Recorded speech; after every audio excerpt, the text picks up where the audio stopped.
이제 주사 맞겠습니다. 용량을 선정하고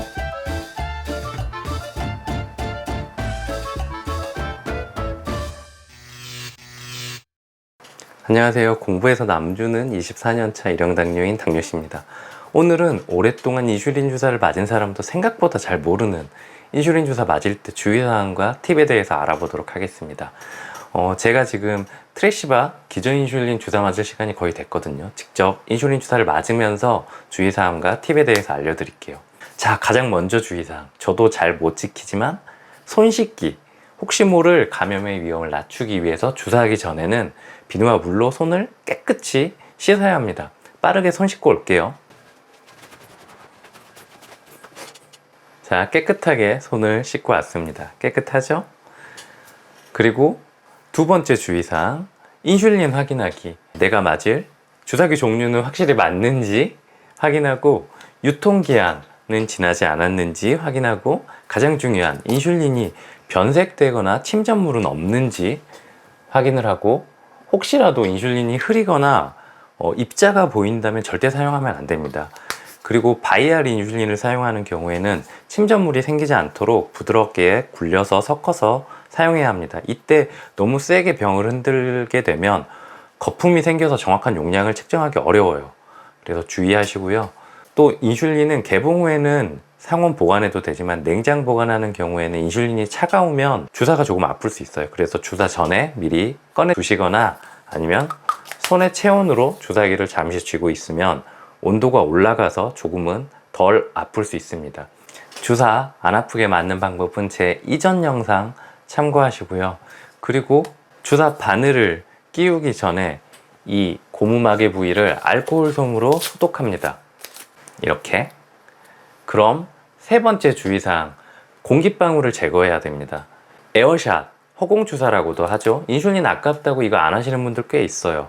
아이들의 경우에는 소량의 인슐린에도 고혈당, 저혈당이 좌우될 수 있어요. 정확한 인슐린 용량을 주사하려면 꼭 허공주사 에어샷을 해야 합니다. 어른도 마찬가지예요.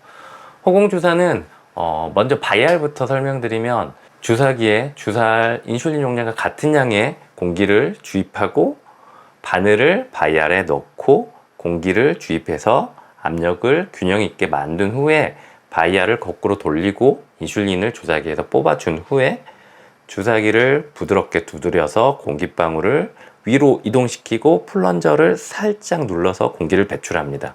이 펜의 경우에는 훨씬 더 쉽죠. 바늘을 교체한 후에 이렇게 바늘을 하늘로 향하게 하고 소량 1, 2단위 정도 용량을 설정한 후에 주사 버튼을 눌러서 이렇게 공기방울을 배출합니다. 엄청 많이 나왔네요. 자, 이제 주사 맞을 준비는 끝났습니다.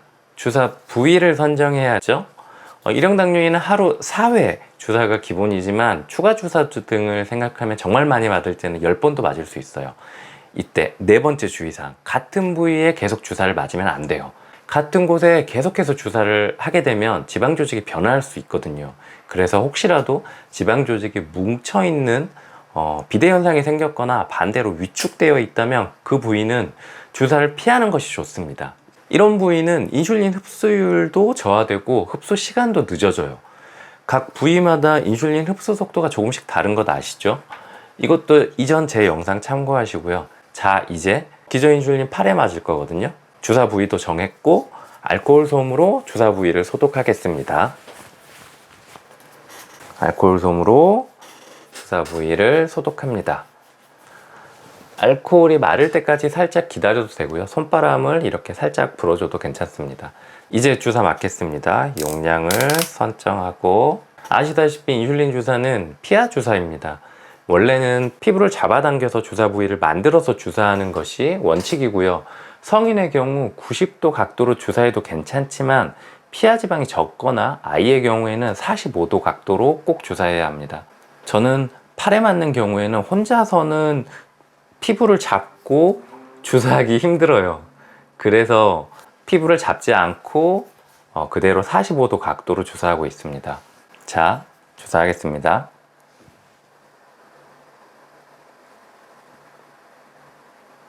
주사 부위를 알코올 솜으로 가볍게 눌러주고 인슐린이 잘 흡수되도록 5, 6초간 기다립니다. 이때 주의해야 할 5번째, 주사 부위를 문지르면 안 됩니다. 주사 후에 주사 부위를 문지르거나 마사지를 하게 되면 인슐린 흡수 속도가 상대적으로 빨라져요. 주사 전에도 마찬가지로 마사지를 하게 되면 인슐린 흡수 속도가 빨라집니다. 그리고 주사 후에 혹시 출혈이나 부풀어 오른 부분은 없는지도 꼭 확인하세요. 주사 부위에 출혈이 있는 경우에는 약솜이나 거즈를 위에 대고 부드럽게 압력을 가해서 출혈이 멈출 때까지 기다립니다. 자, 주사를 다 맞았습니다. 바늘 안전하게 빼야겠죠? 사용한 바늘과 주사기는 사용 후에 즉시 빼서 찔림 사고를 예방하고요. 2차 감염을 예방하고 정확한 용량을 보장하기 위해서 6번째 주의사항, 바늘 가급적 재사용하지 않습니다. 펜형 인슐린에 바늘을 그대로 부착해 두면 인슐린 누출의 위험이 있어요. 그래서 바늘은 가급적 재사용하지 않습니다. 그리고 또 바늘 재사용을 하게 되면 바늘도 무뎌져서 통증이 더 증가할 수도 있어요.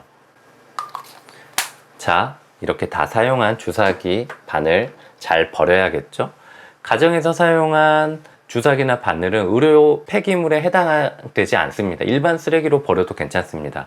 다만 쓰레기 운반하시는 분이나 처리하시는 분들이 바늘에 다칠 수 있고 감염의 위험도 있으니까 7번째 주의사항, 주사, 바늘, 보호캡을 반드시 씌워서 플라스틱 병이나 철제 용기에 한꺼번에 모은 후에 병뚜껑을 꼭 닫고 통째로 일반 쓰레기로 버려야 합니다. 근처 보건소, 약국, 병원, 학교 보건실에 가져가면 더 안전하게 폐기할 수는 있습니다. 하지만 그곳에서 싫어할 수도 있어요. 비용이 수반될 수 있거든요. 이것도 제 이전 영상 꼭 참고해 주시고요. 네, 오늘은 인슐린 주사 맞을 때의 주의사항과 몇 가지 유용한 팁에 대해서 제가 직접 기저인슐린 주사를 맞으면서 살펴봤고요. 다들 아시는 내용일 수도 있고요. 그러면 내가 지금까지 잘하고 있었구나 라고 생각하시면 좋겠습니다. 그럼 앞으로도 더 재미있고 유익한 컨텐츠로 찾아오겠습니다. 구독, 좋아요, 알람 설정 잊지 마시고요. 공부에서 남주는 24년차 일용당뇨인 당뇨씨였습니다. 그럼 다음에 또 봐요. 안녕.